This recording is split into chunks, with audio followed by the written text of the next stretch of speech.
Hey guys, I'm back with Minion.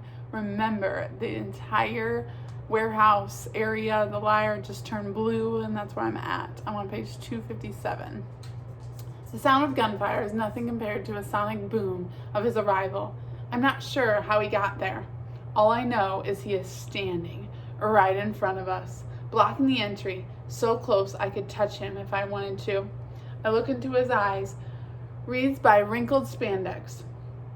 I didn't think I would ever be so happy to see a superhero in all my life. Ugh, the dictator groans, as if he's just stepped into something rank. I think I see the suggestion of a smile across the comet's face. The super looks over at me. "It's your lucky day," he says, in a grisly voice of his. That's one way to look at it, I guess. I feel the knife go slack only for an instant, but it is just enough.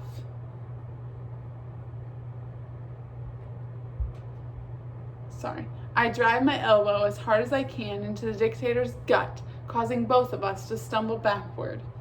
Then I duck out of the way, just as the comet's fist flies.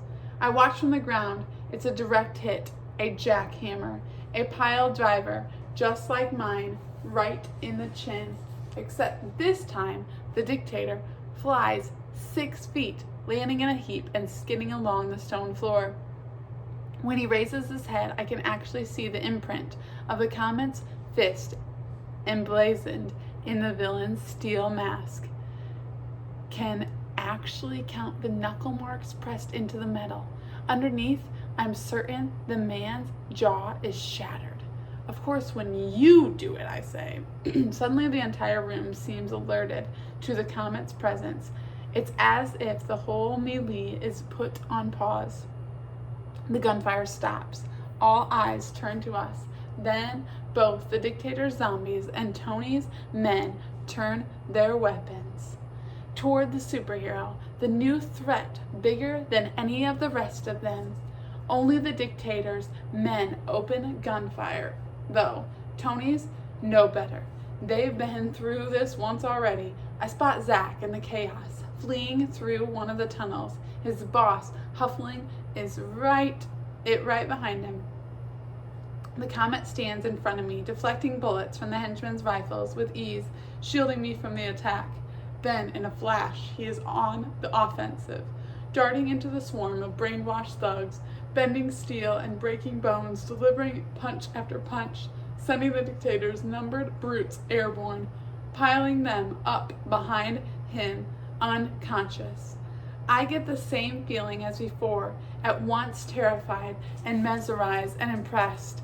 I feel a pair of hands under my shoulders, pulling me up. They are hands I recognize. Slightly hairy with nimble, blistered fingers, I look up at my father. Beside him is the comet's sidekick.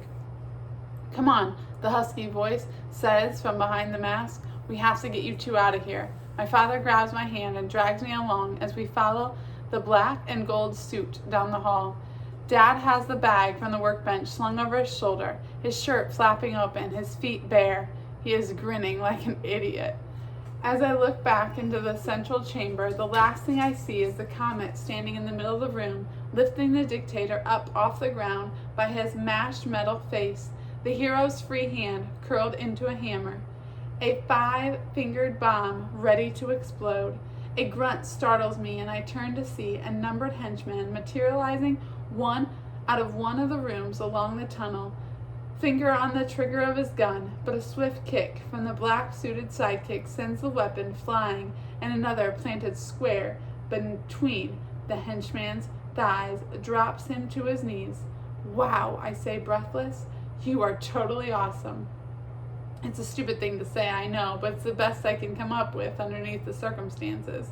The figure shrugs, then points down the hall. I can see a ladder at the end of it, only a dozen feet away. "Climb," the mask growls. My father doesn't wait, running to the end of the corridor, practically leaping up the rungs, bag slapping against his hide, down the hall the other way. You can still hear gunfire and shouting. I look up to see my father disappearing into the darkness above me, bare feet slipping on the slick steel, scrambling to the surface, not looking back. I know I should hurry, but right on his heels, there are still all of Tony's men, probably looking for their own way out. And Mickey's men, who must still be trapped in here somewhere, and no telling how many brainwashed soldiers the dictator has left, not to mention the comet. I start to climb, but 3 rungs up, I freeze and look back. I just have to know. After all, motive is everything. Why are you helping us? I ask. The comet's sidekick glances over one shoulder, then back up at me. I can't see anything behind the mask. Because, she growls. I know which side you're on. Then she turns and disappears down the hall, leaving me hanging. My father reaches the hatch and pushes it open, and we crawl up and out of the middle of the cornfield next to the barn. The farmhouse sits empty behind us, the line of black SUVs surrounding it.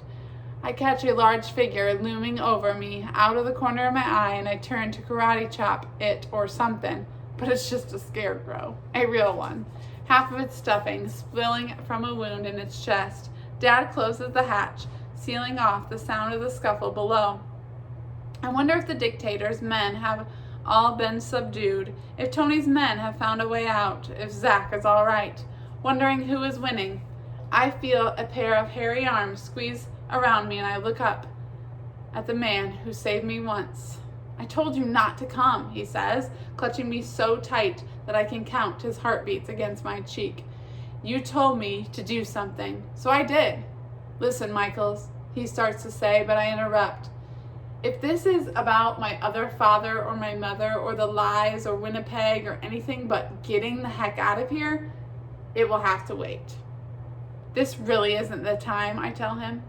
I pull him by his torn Hawaiian shirt, and we smash our way through corn stalks toward the house. I just hope one of those SUVs still has the keys in it and that my father is in a good enough shape to drive. We've made it to the back porch when my father points to the road. We are too late. The cavalry has arrived. At least 20 of them. Hornets burst from their hive, flashing blues and reds coming from both directions. I think I can even hear a helicopter in the distance. I scan the clouds, then look back at the barn. Any moment those doors will open and out will come Tony's men or Mickey's men or the comet himself. A superhero rock and a whole mess of hard-placed cops.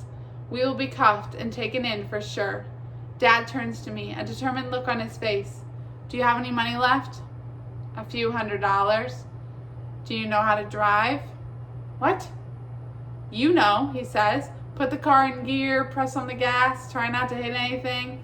He starts running for one of the SUVs. I follow behind him, yelling at him. What are you talking about? Head back to the city, he shouts. Cut through the fields, ditch the car in the first parking lot you find. Stay in the shadows. Don't draw attention to yourself.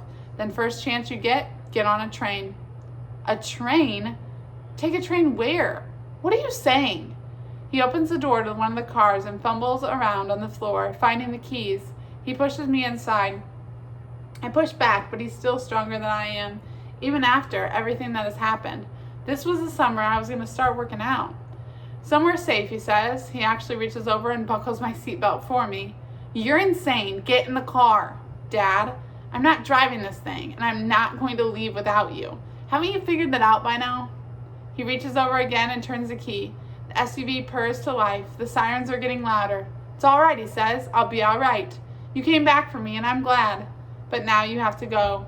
Here, take this. He fishes in the bag still slung on his shoulder and pulls out a box. This one is smaller than most of the others, about 2 inches square, small enough to cup in the palm of his hand. There are only 2 buttons on this one, green and yellow, and the label says, for Michael. We still have so much to talk about, I know, he says. Then he looks me in the eye, and I want to tell him to stop being such an idiot and get in the car. Not ask him, just tell him. But I don't, because I promised I wouldn't, just like he promised he would look after me. You have to draw the line somewhere. Then, before I can even say goodbye, he slams the door, turns, and runs towards the approaching police cars, pulling out another box from his bag and pressing the red button before pitching it overhead toward the convoy. Hits the ground, rolls several feet, and then explodes with a force much bigger than its size could ever suggest, creating a crater that the first patrol car unwillingly rolls into. He reaches into his bag and pulls out 3 more boxes, activating their self-destruct and rolling them toward the oncoming cruisers. He isn't trying to hurt anyone. If anything, he's trying to do the opposite. He is only trying to buy me some time.